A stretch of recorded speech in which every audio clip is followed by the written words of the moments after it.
आपने आगु बहुत थर पणस कठा तरकारी बनैकी खाई पणस कठा को आपण मैंने आगु सीझे तरकारी बनाऊे एवं आसतु मो स्टाइल थे करवा। प्रथम मुझे पणस कठा को तेल में भल भाव में भाजी देती टे हल्दी गुंड देकी देखूँ केते सुंदर देखा मुझे आलू को भल भाव में कषि देती आपने आलू खाइबे पकेबे ना तो स्किप करेंगे। आलू कषि हो सारापर काढ़ी सारापर से तेल में मुझे देदी चीनी कलर करने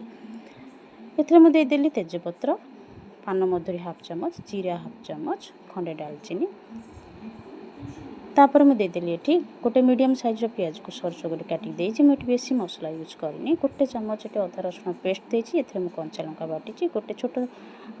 टमाटरटे पकई देती एथे हल्दी गुंड देली स्वाद अनुसार लुण राग लंका गुंड ये सब भल भाव में कषिदेले आधे देदेले किचन किंग मसला गोटे चामच तापर टिके पानी देकी ताको भल भाव में आम गोलैदबा आउ सॉफ्ट हाँपाई टमाटर को टिके घोड़ेदबा 5 मिनट पे देखूँ बढ़िया से सॉफ्ट हो जाए मसला भी भल भाव में कषि हो आम देदेबा गरम मसला गोटे चामच आ बेसी समय कषिबानी एबे आम देदेबा फ्राए करी रखिथिबा पणस कठा आलू को देदेकी पानी टिके देदेबा सिझापी गोटे हुइसिल दबा गोटे हुइसिल आमर पणस सिझी जाइए चलन देखा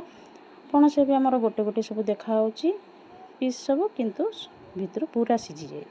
चलते एवं धनिया पत्र दे सर्व करवा। आपन जदि वीडियो भल लगी था लाइक शेयर सब्सक्राइब करने को भूलिए। फेसबुक पेज देखुले फॉलो निश्चित भाव में करेंगे।